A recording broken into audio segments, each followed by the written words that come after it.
अस्सलाम वालेकुम। आप देख रहे हैं अपफ्रंट, मैं हूं ज़फ़ीर गनी। मशरिक़ वस्ता में जारी कशीदगी, अमेरिका और ईरान के दरमियान सालसी का मामला, मुज़ाकरात हो रहे हैं या नहीं, तहफ़्फ़ुज़ात हैं, ख़दशात हैं और बयानात आ रहे हैं इसके ऊपर।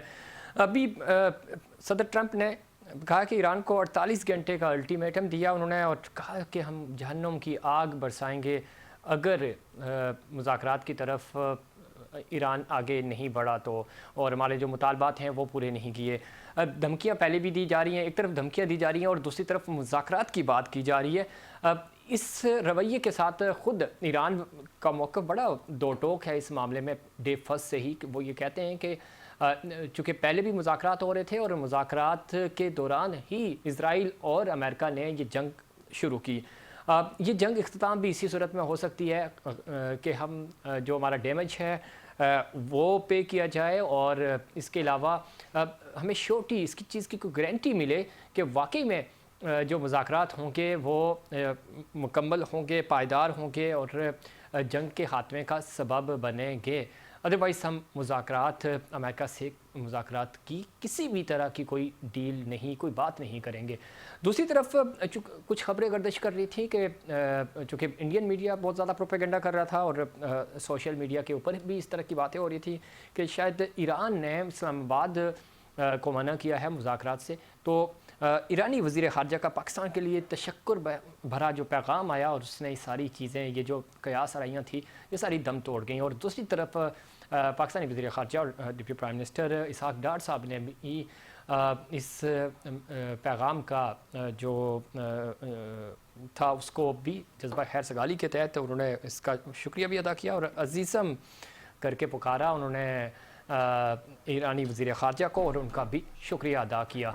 अब मामलात आगे कैसे बढ़ेंगे और ये मुज़ाकरात आगे कैसे बढ़ेंगे अगर ट्रंप का जो एटीट्यूड है वो किसी भी लिहाज से, ख़ुद अमेरिकन बहुत ज़्यादा परेशान है, उनका जो थिंक टैंक है वो बहुत परेशान है।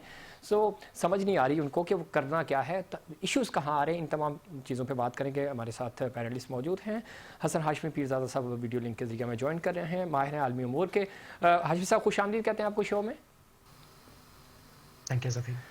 उनके साथ हमें ज्वाइन करेंगे ब्रिगेडियर रिटायर्ड गज़नफ़र अली साहब, सीनियर दिफ़ाई तज़ियाकार हैं, और उनसे जो जंगी अमूर हैं उनके ऊपर बात करेंगे।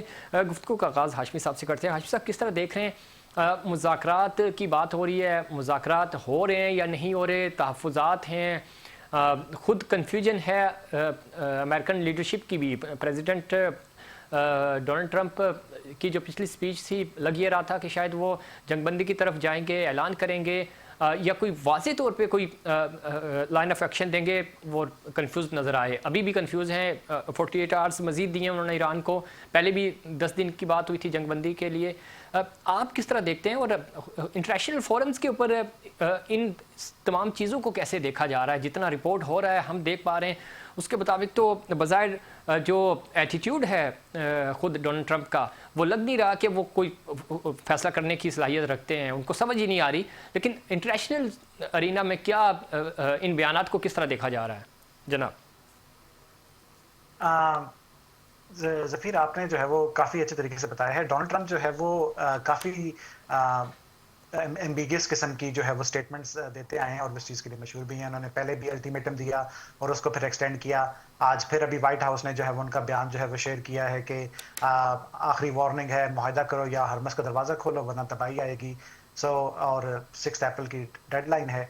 बट उसके साथ साथ जब उनसे पूछा गया कि आपके पास जो है वो इस चीज़ का हल क्या है, तो उन्होंने कहा कि मैं इस चीज़ को बस ख़त्म कर दूंगा और we will get out and then जो प्राइसेस हैं वो सारी जो है वो ठीक होनी शुरू हो जाएंगी। जो एक जो सेट डेडलाइन है या सेट डेडलाइन जो दी जा रही है, ये नहीं पता कि क्या यही डेडलाइन होगी, ट्रंप इसको दोबारा से एक्सटेंड करेंगे। दूसरा, मुज़ाकरात के लिए आई थिंक सो जो है वो back channel doors still open है। ये जो स्टोरी जो वॉल स्ट्रीट जर्नल ने जो ब्रेक की, जिसके ऊपर कहा कि ईरान जो है वो पाकिस्तान के ऊपर यकीन नहीं कर रहा, जो सूसन सेट ने की, अगर आप उस स्टोरी को भी जो है वो डीपली एनालाइज करेंगे तो वो उस स्टोरी के अंदर जो है वो इतनी जान नहीं है, बिकॉज उन्होंने कहा कि इसके बाद जो है वो अब कतर जो है वो इस चीज़ को जो है वो आगे बढ़ाएगा और तुर्की जो है वो और इजिप्ट अब कतर की तरफ देख रहे हैं। बट साथ ही उन्होंने सुसन सैयद ने बाद में जो है वो अपने ट्वीट्स में कहा कि जी कतर जो है वो इस चीज़ की गारंटी लेने के लिए तैयार नहीं है। और आपने जो राइटली बयान किया कि ईरानियन फॉरेन मिनिस्टर ने जो है वो एक ट्वीट किया जिसके अंदर उन्होंने पाकिस्तान का शुक्रिया अदा किया है। सो पाकिस्तान अभी भी स्टिल सेंटर स्टेज के ऊपर है, बिकॉज ये बड़े नाजुक किस्म के मुज़ाकरात हैं जिसके अंदर बहुत ज़्यादा गिव एंड टेक है। पाकिस्तान अपनी कोशिश जारी रखे हुए है। और अगर आप ईरानी साइड से भी देखें और ईरानी पॉलिटिकल साइड को देखें, जो उनके ओल्ड गार्ड हैं पॉलिटिकल के, जवाद ज़रीफ, उन्होंने फाइनेंशियल टाइम्स के ऊपर एक जो है बड़ा अच्छा आर्टिकल लिखा है जिन्होंने उन्होंने कहा है कि ईरान को आप एक अपर हैंड लेके जो है वो अब जंग बंदी कर लेनी चाहिए, जिसके अंदर ईरान अपनी शराइत बनवाए, इकोनॉमिक सेंक्शन जो है वो उसको रिमूव करवाए, अपनी जो एक न्यूक्लियर एसेट्स हैं या जो न्यूक्लियर प्रोग्राम है उसके ऊपर जितनी रिस्ट्रिक्शंस वो इजीली कबूल कर सकता है वो कबूल करवाए और इस जंग को ख़त्म किया जाए ताकि ये सिविलियन डिस्ट्रक्शन जो है वो कम हो। तो overall it's a good sign from Iranian as well. अब देखने की बात यह है कि आगे ये किस तरह बढ़ता है और ये चीज़ें किस तरफ जाती हैं। आपने ज़रूर ये भी देखा होगा कि जेडी वेंस 2 दफ़ा आने के लिए, जितनी हमने रिपोर्ट सुनी है, 2 दफ़ा पाकिस्तान आने के लिए तैयार थे। ऑब्वियसली मुज़ाकरात में जो ऊपर नीचे कमी बेशी हो रही है जिसकी वजह से एक सेट मुआहदे की हाशिमी साहब बिल्कुल ठीक कह रहे हैं आप, दुरुस्त फरमा रहे हैं। कमी बेशी का खुद इसहाक डार साहब ने भी आज जिक्र किया, दफ्तर खारजा भी ये बात कह रहा है कि इसमें कोई शक नहीं, तातुल हो रहा है, डेडलॉक्स आ रही हैं, लेकिन ऐसा नहीं है कि किसी एक फरीक ने मना कर दिया या दूसरे फरीक ने मना कर दिया। हाँ, तहफ़्फ़ुज़ात हैं और डे फर्स्ट से हैं, इसमें कोई शक नहीं। ब्रिगेडियर गनसनफर साहब, आप किस तरह देखते हैं ट्रंप जो है उनका एटीट्यूड नहीं लग रहा? आपसे पहले जो हम हाशमी साहब से भी बात कर रहे थे, उनके बयानात वो बिल्कुल अगले ही लम्हे अपनी बात से मुकर जाते हैं, समझ नहीं आती वो करना क्या चाह रहे हैं। और अभी भी उन्होंने ईरान को धमकी दी कि आपके पास 48 आवर्स हैं, आप फैसला करें, अदरवाइज़ हम जहन्नम की आग बरसाएंगे, हम आपको पत्थर के दौर में धकेल देंगे, जो प्रीवियस उन्होंने बयान दिया था। जंगी मामलात में अफवाहें ज़रा सबसे बड़ा हथियार होती हैं दुश्मन की, उस तरह की चीज़ें की जा रही हैं जिस तरफ हाशिम साहब भी इशारा कर रहे थे। किस तरह देखते हैं ये? अमेरिका को अब समझ नहीं आ रही, कंफ्यूज तो मिसकैलकुलेट तो उन्होंने पहले किया ही किया है चीज़ों को, अब कन्फ्यूजन भी है, या फिर इजराइल का प्रेशर आप समझते हैं कि उस प्रेशर की वजह से सेव एग्जिस्ट इनको नहीं मिल रहा, कि कैसे हम इस जंग से बाहर आएँ? जनरल साहब जी बिल्कुल, बात यह है कि आप अगर देखें और बैकग्राउंड देखें तो ये जंग शुरू क्यों हुई थी। इससे पहले भी जंग हुई थी 12-14 दिन की, और वो क्यों शुरू हुई थी? उस वक्त भी ईरान मुज़ाकरात कर रहा था और उस वक्त जो है इजराइल ने हमला कर दिया ईरान पे भी हमला नहीं हुआ, कतर पे भी हमला हो गया। तो ईरान ने जंग शुरू की थी, और सॉरी इजराइल ने जंग शुरू की थी, ईरान ने उसको रिस्पॉन्ड किया था। फिर उसके बाद मुज़ाकरात का चक्कर दिया गया, और मुज़ाकरात जब कंक्लूड हो रहे थे और सक्सेस के नज़दीक, कामयाबी के नज़दीक पहुंच चुके थे, और ये ओमान के फॉरेन मिनिस्टर ने कहा जो उन मुज़ाकरात को कंडक्ट कर रहे थे, तो उन्होंने बताया कि जाके लाइव टेलीविजन पे बताया, CNN पे बताया कि जी हम तो, ईरान तो राजी हो गया था कि हम 0% एग्रीमेंट पे जाएंगे की, और यही चाहता था वेस्ट जो है या अमरीका जो है, लेकिन उसके बावजूद फिर हमला किया गया। तो मतलब ये कि अग्रेसर जो है वो इजराइल और अमेरिका अग्रेसर है, और ईरान दुनिया के कवानीन के मुताबिक अपने आप को डिफेंड कर रहा है। आज भी वो कहते हैं हम अपने आप को डिफेंड कर रहे हैं, और दुनिया का कानून जो है, इंटरनेशनल लॉ, यूएनओ का लॉ, वैसे तो यूएनओ थर्ड क्लास ऑर्गेनाइजेशन है, यूएनओ तो नहीं है, और यूएनसी बन गई है, यूनाइटेड नेशन कॉर्पोरेशन, जो भी दुनिया का कानून है उसके मुताबिक उसको ये हक हासिल है कि वो अपने आप को डिफेंड करे, और वो अपनी डिफेंसिव जंग लड़ रहा है, अपनी सर्वाइवल की जंग लड़ रहा है, और ये उन्होंने बारहा बताया है। अब जब वो ये जंग लड़ रहा है तो उसके ऊपर जो जिन्होंने जंग इम्पोज की थी वो तो एक निहायत कैरेक्टरलेस आदमी है, उसका नाम है ट्रम्प जी, और वो शराबी है, ज्वारी है, वो अपना डील मेकर है, वो थर्ड क्लास इंसान। जनरल साहब इसमें कोई शक नहीं, और जो आप बातें कर रहे हैं और अभी जो हालिया उनके बयानात आए, चाहे वो MBS के वाले से हों या फिर फ्रांस के प्रेसिडेंट के वाले से हों, अखलाकियात से गिरे हुए, और एक सुपर पावर के प्रेसिडेंट को ये सूट ही नहीं करता। इस पर हम बात करेंगे, लेकिन वक्त हुआ ब्रेक था, ब्रेक से वापस आएंगे तो मजीद पैनलिस्ट हमारे साथ मौजूद हैं, उनसे जानेंगे कि ये जंग किस तरफ जाएगी।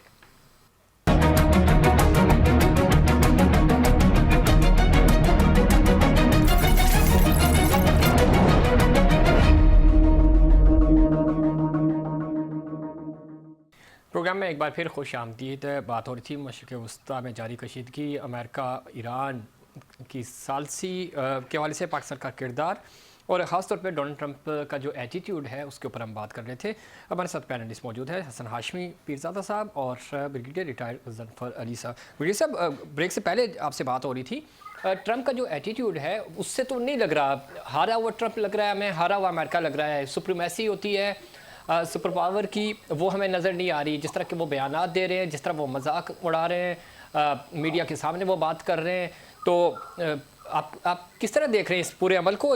और फिर जो अभी ताज़ा इतलात हैं, अमेरिका के जो 2 लड़ाका तैयार हैं वो गिराए हैं, 2 मिसाइल 3 ड्रोन मार गिराए हैं ईरान ने।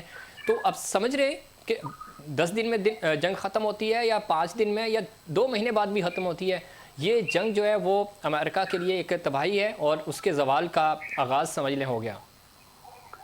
बात यह कि आप एक तरफ आप ग्राउंड रियलिटी देख सकते हैं जी, जंग कंडीशन देख सकते हैं, लॉसेस देख सकते हैं, विक्ट्री स्टांस देख सकते हैं, मिसाइल एटीट्यूड मिसाइल लॉन्चिंग देख सकते हैं, और जो जिसको आप वॉर स्ट्रेटजी कहते हैं जी, वो देख सकते हैं। उसका जब आप अहाता करते हैं और आप ईरान और इजराइल और अमेरिका तीनों की जो वॉर स्ट्रेटजी है उसको एक नुक्ते पे लेके आते हैं, तो उसमें इस किस्म की जंग में कोई अल्टीमेट विक्ट्री तो होती नहीं। लेकिन जो मिड लेवल विक्ट्री अगर आप देखें और उसको आप कंपेयर करें कि अमेरिका ने जब अटैक किया था तो उसके मिशन ऑब्जेक्टिव्स क्या थे, उसका थ्रेट परसेप्शन क्या थी, उसका मिशन जो था वो तो कम्प्लीटली फेल हो गया, जो 3 चीजों पे बेस करता था। अब जब वो फेल हो गया तो उसके बाद ईरान ने ये कहा था कि हम रिस्पॉन्स करेंगे और हम बड़ा फियर्सली रिस्पॉन्स करेंगे और हर चीज का जवाब देंगे। तो वो जो है जवाब दे रहा है, वो मिसाइल से भी जवाब दे रहा है। वो जैसे आपने बताया जो लॉसेज हैं, वो लॉसेज को ये तो नहीं हुआ कि आसमान से कोई चीज आके गिरी, F-35 गिर गया या F-15 गिर गया, ये A-10 गिर गया या उनका ब्लैक हॉक हेलीकॉप्टर गिर गया। वो किस तरह गिरा? वो ईरान ने मारा है ना। जी, अब जी। उसके पीछे रशियन टेक्नोलॉजी है या चाइनीज टेक्नोलॉजी है, जो भी है, तो 2 चीजें इसमें उभर के सामने आती है। एक ये कि ईरान इस वक्त विक्ट्री, ईरान जो है वो मिलिट्री एडवांटेजियस पोजीशन, अगर विक्ट्री नहीं तो मिलिटरीली एडवांटेजियस पोजीशन पे खड़ा है। दूसरी चीज ये है कि जब पाकिस्तान इंडिया की जंग हुई थी तो आपको पता है वो बुनियादी तौर पे चाइनीज और जो रशियन टेक्नोलॉजी है उसको, या जो इंडिया के पास है और चाइनीज टेक्नोलॉजी पाकिस्तान के पास है, उसका कंपैरिजन था। इस वक्त जो रशियन चाइनीज टेक्नोलॉजी पिच हुई है वर्सेस अमेरिकन टेक्नोलॉजी, और उसको इस्तेमाल कर रहा है रशियन और चाइनीज टेक्नोलॉजी को इस्तेमाल कर रहा है ईरान। अब ईरान इस्तेमाल कर रहा है चाइनीज की जो इंटेलिजेंस गैदरिंग जितनी चीजें, उसमें बहुत बड़े बड़े एसेट्स हैं जो चाइना ने डिप्लॉय किए हुए हैं, और रशियन ने अभी उनको 5 दिन पहले 6 दिन पहले जो है S-500 जो state of art air defence system जी, जी, बिल्कुल। एयर डिफेंस स्ट्राइक सिस्टम है, वो उन्होंने डिलीवर किया, जिससे उनकी जो एयर स्पेस है वो भी कवर हो गई। और आपको पता है S-500 का रिस्पांस टाइम जो है वो 3 सेकंड्स है, जिसकी वजह से आप जो भी कह रहे थे कि F-35 भी गिरा है, F-15 भी गिरा, अभी एक गिरा है कोई 2 घंटे 3 घंटे पहले की ब्रेकिंग न्यूज थी। तो अगर इसमें तो जब ये चीजें हो रही है तो आपको पता है ट्रम्प जो अपने आप को दुनिया की बहुत बड़ी, अपने उसके करेक्टर को उसका आपको पता ही है, और उसके साथ साथ अब अमेरिकन आर्मी का रिस्पांस देखिए कि 10 जर्नैलों को सिर्फ इसलिए फारिग किया कि उन्होंने खारिज आइलैंड पे कब्जा अपना ग्राउंड अटैक से मना किया था, और साथ वो ईरान की जो जंग है, अमेरिका की जंग है, उसके साथ नहीं खड़े हुए।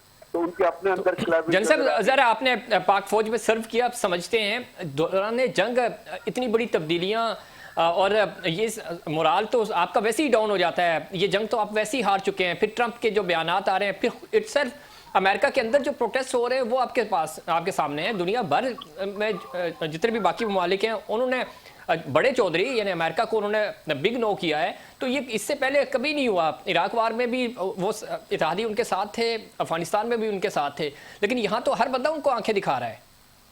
तो यही आपसे अर्ज कर रहा था ना कि उनकी न सिर्फ ये कि उनकी आर्मी में, उनकी कांग्रेस में भी बहुत फूट है, इवन रिपब्लिकन जो है they are talking against the war. जी, जी। उससे आजाद ईरानी, अभी CNN का आपने सर्वे पढ़ लिया होगा, वो कहते हैं कि 75% लोग जो है वो ट्रंप की जो पॉलिसीज है उनके खिलाफ है। अब ये भी प्रेशर ट्रंप के ऊपर और पीट हेग्सेट के ऊपर, स्टीव विटकॉफ के ऊपर, जैरेड कुशनर। असल में जब जंग, आप याद रखिएगा, जो जंग मजहबी जनूनियत में लड़ी जाए ना, क्योंकि ये जंग बुनियादी तौर पे जॉनिज्म और नियोकॉन्स क्रिश्चियन जो एवोलॉजिकल हैं, जो लोग हैं जो इस्लाम के खिलाफ है, इस्लामी ममालिक को तबाह करना चाहते हैं, जैसे पहले इराक और सीरिया और लिबिया को, ये जब मजहबी जनूनियत होती है ना, उसमें कुछ ऑब्जेक्टिव्स नहीं होते, उसमें जनून चढ़ा हुआ होता है, और उसके लिए बंदा हर वो चीज करने की कोशिश करता है जिससे वो अपने जहन की तफरीक जो होती है उसको जो है वो सेटिस्फाई करे। इसीलिए आप ट्रम्प को देखते हैं। इसमें जनरल साहब आप बिल्कुल ठीक कह रहे हैं, इसमें कोई शक नहीं है, लेकिन अवामी सतह पे अगर आपको हिमायत नहीं है तो कोई भी जंग आप नहीं जीत सकते। और ख़ुद अमेरिका के अंदर जो हालात हैं, और जिस तरह आप फरमा रहे थे, जो ट्रम्प की किचन कैबिनेट है और इमीडिएट जो 3-4 लोग हैं उनमें भी बहुत शदीद इख्तलाफात हैं। यही वजह है कि रद्दोबदल हमें नजर आ रहा है कैबिनेट के अंदर भी। इसी तरह वहाँ इजराइल के अंदर भी उनको पब्लिकली जो है वो सेटबैक हुआ, चूँकि ये अब लोगों को तकलीफ हो रही है, ईरान वहाँ अटैक कर रहा है, तो पहली दफ़ा उन्होंने भी जंग देखी है सही मानों में। मैं आपकी तरफ वापस आऊँगा, लेकिन हाशमी साहब किस तरह देख रहे हैं, जिस तरह ब्रिगेडियर साहब भी फरमा रहे थे, बज़ाहिर तो ये अमेरिका जंग हार चुका है, दुनिया ये कह रही है, दुनिया के थिंक टैंक्स ये कह रहे हैं, मीडिया ये कह रहा है, और ज़ाहिर उनके जो इत्तेहादी हैं वो ये बात मानने को तैयार नहीं है। तो इससे बाहर कैसे आएगा परसेप्शन, चूँकि इट्स ऑल अबाउट परसेप्शन कैसे वो बनाएंगे कि हम ये जंग जीत के आए हैं, चूँकि जंग तो वो हार चुके हैं, उनकी फौजी क़यादत तब्दील हो रही है, कैबिनेट उनकी चेंज हो रही है, प्रेशर इतना है, प्रोटेस्ट हो रहे हैं, लाखों की तादाद में लोग वहाँ पे सड़कों पे हैं। हाशमी साहब, जंग से बाहर तो जो है वो जिस तरह से ट्रम्प का एटीट्यूड है, and Trump has done it before, वो तो जो है वो they will just one day will say that okay we have achieve our targets and हम जो है वो पुल आउट कर रहे हैं। तो इसमें जो है वो जैसे ब्रिगेडियर साहब ने भी कहा कि इन दिस वॉर जो है वो कोई एक विनर नहीं है। तो जो वो हर कोई अपनी जो है वो ईरान की जो डिफेंसिव है वो ईरान का विन है, और जो अमेरिका है वो कहेगा कि उसने अपने जो है वो स्ट्रेटेजिक टारगेट्स जो है वो अचीव कर लिए, and now they are pulling out. अब वो कितने अचीव हुए वो एक जो है वो एनालिस्ट और एक स्टोरी है बात के लिए, जब ये जंग खत्म होगी। इसमें कतक लमीम मैं ज़िमनन ऐड कर देता हूँ कि अगर तो इनकी जो टॉप रिजीम थी ईरान की, उनको जब इन्होंने शहीद किया और उसके बाद ऐलान कर देते कि ठीक है हमारा टास्क अचीव हो गया, तो शायद फेस सेविंग होती। लेकिन अब मजीद अगर ये इसको प्रोलॉन्ग करेंगे तो फिर बोलने को कुछ नहीं रहेगा ना कि हम क्या अचीव करके आए हैं। जो ट्रम्प 3 दफ़ा कह चुके हैं कि हमने तनसीबात भी इनकी उड़ा दी, क़यादत भी उड़ा दी, और अब वहाँ पे क्या कर रहे हैं, वो किस चीज़ को नुकसान पहुँचा रहे हैं। जनाब हाशमी साहब। ज़फ़ीर आपने बिल्कुल ठीक है। लास्ट जो 12 डेज वॉर थी उसके अंदर जो है वो उसका जो हाईएस्ट पॉइंट था वो तब था कि जब उन्होंने फोर्डो के ऊपर अटैक किया और ईरान ने उसके रिस्पांस में अल हुदैद बेस के ऊपर जो है वो मिसाइल अटैक किया, एंड देन बोथ पार्टीज को एक जो एग्जिट है वो मिल गया डिप्लोमेटिक ऑफ रैंप का। इस जंग के अंदर क्योंकि जो स्टार्ट का जो बेंचमार्क है वही इतना ऊपर रखा गया कि अब अमेरिका को इस जंग से निकलने के लिए उससे ऊपर का बेंचमार्क चाहिए। उसके लिए उनको दे विल से इट कि हमें जो है वो इनरिच यूरेनियम जो है वो हमने उसको जो है वो नुकसान पहुंचाया या हम उसको देख नहीं सकेंगे, लेकिन और या हम अपनी जो ग्राउंड फोर्सेस की बात करते हैं जो कि बहुत मुश्किल काम है कि हम जाके उसको जो है वो रिट्रीव करेंगे। आपने अगर ट्रम्प की बात सुनी हो तो ट्रम्प ने पिछले दिनों में बयान दिया था कि हमने उसको जो है वो हमारे सैटेलाइट्स उसकी नज़र में है कि जो इनरिच यूरेनियम के, और नेक्स्ट टाइम जो है वो whenever Iran will try to go for it हम उसके ऊपर फिर से दोबारा अटैक कर देंगे। तो ट्रम्प इसी किस्म की चीज़ों को लेके जो है वो एक डिप्लोमेटिक एक एग्जिट रैंप बनाएंगे अपने लिए, जिसको वो अपनी डोमेस्टिक ऑडियंस को सेल कर सकेंगे। लेकिन जो सही पॉइंट आउट जो किया है कि अंदरूनी तौर के ऊपर ट्रम्प को बहुत जो है मुखालफत का सामना है। नो किंग्स का प्रोटेस्ट हुआ था जिसके अंदर भी जो है वो नारे लगे नो वॉर के लिए। जो कांग्रेस है वो भी जब ये जंग खत्म होगी असल जो है वो उसके बाद शुरू होगा, जब एक एनालिसिस स्टार्ट होगा और एक जो रिव्यू स्टार्ट होगा इस जंग का, तो बहुत से लोगों के नाम इसके ऊपर आएंगे जिसके अंदर पीट हेग्सेट जो है वो सरफहरिस्त है, जिसकी वजह से आप जो ये सारी जिस चेंजेस चेक कर रहे हैं जो हो रही हैं लास्ट 48 आवर्स के अंदर जो 3 जर्नल्स को निकाला है, तो this is a reaction to all of that कि उनको नहीं समझ आ रही कि वो इस जंग से की कमी भी है। हाशमी साहब, मैं आखिरी सवाल आपसे करके फिर मैं जनरल साहब की तरफ आऊंगा। किस तरह देखते हैं आगे मिड टर्म इलेक्शंस आ रहे हैं और ये सारी चीज़ें ज़रा आपको जंग ख़त्म करेंगे तो आप जाके इलेक्शंस की तैयारी भी करेंगे। ट्रंप को अगेन जिस तरह का माहौल बन गया है तो यूएस के अंदर उनको तो कामयाबी नहीं मिलेगी और उनको बताने के लिए भी कुछ नहीं है। अवाम नाराज़ हैं और जिस तरह का रद्द-ए-अमल वहाँ से आ रहा है, तो आप समझते हैं कि कोई परसेप्शन बिल्ड कर पाएंगे और ऐसा क्या नैरेटिव होगा जो वहाँ जाके वो बताएंगे लोगों को कि जी ठीक है हमने अचीव कर लिया और हम आज किसी एटलीस्ट विन विन पोजीशन में हैं। जफीर जो ट्रम्प है वो जो है वो ही फेमस फॉर मेकिंग नैरेटिव्स, तो एक नैरेटिव यही बनाएंगे कि हमने दोबारा से स्टेट ऑफ हॉर्मुज को जो है खोल दी, जो कि पहले से खुली थी जिसके ऊपर, और या हमने उनकी जो स्टॉक पाइल है उसको इतना डैमेज डिप्लीट कर दिया है ईरानियंस के मिसाइल्स को कि आप जो है वो नहीं जो है वो अटैक कर सकेंगे। लेकिन ये वो अपनी ऑडियंस को सेल करने की कोशिश करेंगे। आई थिंक सो ट्रम्प का जो एक और एंगल से जिसको मैं देख रहा हूँ, ट्रम्प का विजिट है चाइना का, ये जंग जो है वो उससे बहुत पहले जो है वो खत्म होगी। बिकॉज अगर ट्रंप ने चाइना जाना है और उस एंगल से आप उसको देखें कि जिधर जो है वो दोनों मुल्कों ने अपने जो है वो डिप्लोमेटिक रिलेशंस को बढ़ाना है, उससे पहले इस जंग को जो है वो खत्म होना जरूरी है उस तरीके से चाइना और अमेरिका को आगे जाने के लिए। लेकिन अभी के लिए इसमें कोई शक नहीं, अब 48 घंटे इंपॉर्टेंट है। गजनफर साहब आप सुन पा रहे हैं मुझे? ठीक, लास्ट क्वेश्चन हाशिम साहब, गजनफर साहब का टाइम भी हम आपको दे रहे हैं। किस तरह देखते हैं, एक तो ये कि मिलिट्री खुद यूएस की ज़ाहिर बहुत ज़्यादा तवक्कुआत थी उनसे, गेम जो है वो किसी भी एंड पे ख़त्म हो, लेकिन आपको लगता है कि चीन आप कर सकेंगे ये लोग, चूँकि और मज़ीद ज़रा चाइना की आप बात कर रहे थे, न सिर्फ चाइना बल्कि सऊदीया बहुत बड़ा स्टेक होल्डर था खुद इस पूरे रीजन में अमेरिका का, वो नाराज़ है और उसके साथ जिस तरह का मजाक उड़ाया जा रहा है, और उसके ऊपर आपने नोट किया होगा कि कोई रद्द-ए-अमल नहीं आया खुद सऊदीया की तरफ से, और वो बात दिल में रखते हैं जो एक अरब कल्चर है, तो वो उसका बदला भी लेते हैं।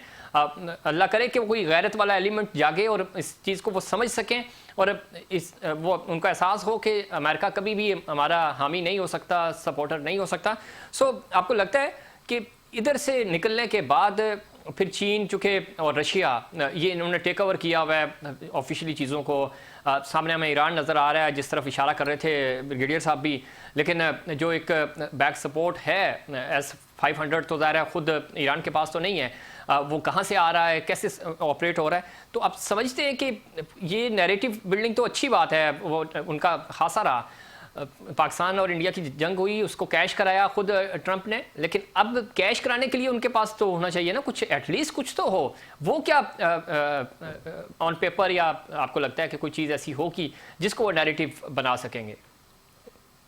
दैट्स अ $1 मिलियन क्वेश्चन कि जो है वो किस चीज़ के ऊपर जो है वो ट्रंप अपना जो है वो नैरेटिव बिल्ड करेंगे। नेक्स्ट 48 आवर्स इस चीज़ के ऊपर बताएंगे कि वो जो है वो अगर ईरान और एक जो डिप्लोमेटिक ऑफ रैंप है या मुआहदा जो है वो नहीं होता, तो जितनी वो इसके बाद जो है वो स्ट्रेटेजिक टारगेट्स को हिट करेंगे, आई थिंक सो ट्रंप उसको लेके एक एग्जिट बनाने की जो है वो कोशिश करेंगे। जहां आपने सऊदीया की बात की है, तो सऊदी और गल्फ नेशंस का अगर आप देखेंगे तो एक स्ट्रेटेजिक शिफ्ट आया है। आपने ज़ेलेंस्की के जो है वो विजिट देखे होंगे, जो सऊदीज उसके बाद यूएई और उसके बाद कतर के अंदर जो है वो हुए हैं, जिसके अंदर उन्होंने स्ट्रेटेजिक पार्टनरशिप जो है वो डिफेंस के जो है वो की हैं, जिसके ऊपर उन्होंने अपने जो जो ड्रोन्स हैं जो अपनी सलाहियत है वो उन्होंने शेयर, टेक्नोलॉजी है जो है वो जो मिसाइल जो ड्रोन्स हैं वो शेयर करने की उन्होंने सऊदी और यूएई और कतर के साथ की है। तो एक आप स्ट्रेटेजिक शिफ्ट देख रहे हैं कि जो है वो the Saudis and all the Gulf countries are looking somewhere else as well, कि जिसके अंदर से वो अपनी जो है वो स्ट्रेटेजिक पार्टनरशिप ढूंढ सके। तो जो एक जो ओवरऑल जो पार्टनरशिप है अमेरिका के साथ, वो अनफॉर्चुनेटली वो बरकरार रहेगी इन कंट्रीज की, बिकॉज उसके लिए ये बड़े डेकेड्स की जो है वो एक बिल्टअप हुई है। तो ये बरकरार तो रहेगी, लेकिन वो होता है ना कि इस जंग में आपने कोई एक दोस्त बनाया हो, अगर हम यूएस की बात करें तो यूएस ने बहुत सारे लोगों को नाराज़ किया है, वो उनकी जो पार्टनरशिप है वो नहीं चल सकी, और फिर अगेन चूँकि आप सुपर पावर हैं और आपकी बात को कोई चैलेंज कर रहा है, ये खुद बड़ा सरप्राइज़ था यूएस के लिए भी। बहुत शुक्रिया हाशमी साहब आपका और जनाब ब्रिगेडियर रिटायर्ड गजनफर अली साहब आपका। वक्त तो ब्रेक से वापस आएंगे। तो इस जंग के नतीजे में जो माशी मुश्किलात का शिकार है पूरी दुनिया की मैशियत, उसके ऊपर बात करेंगे। और ख़ास तौर पे पाकिस्तान में पेट्रोलियम मसनूआत की कीमतों में इजाफा हुआ है और उस इजाफे ने आम आवाम की कमर तोड़ के रख दी है। इस पर बात करेंगे, लेकिन उससे पहले एक कमर्शियल ब्रेक।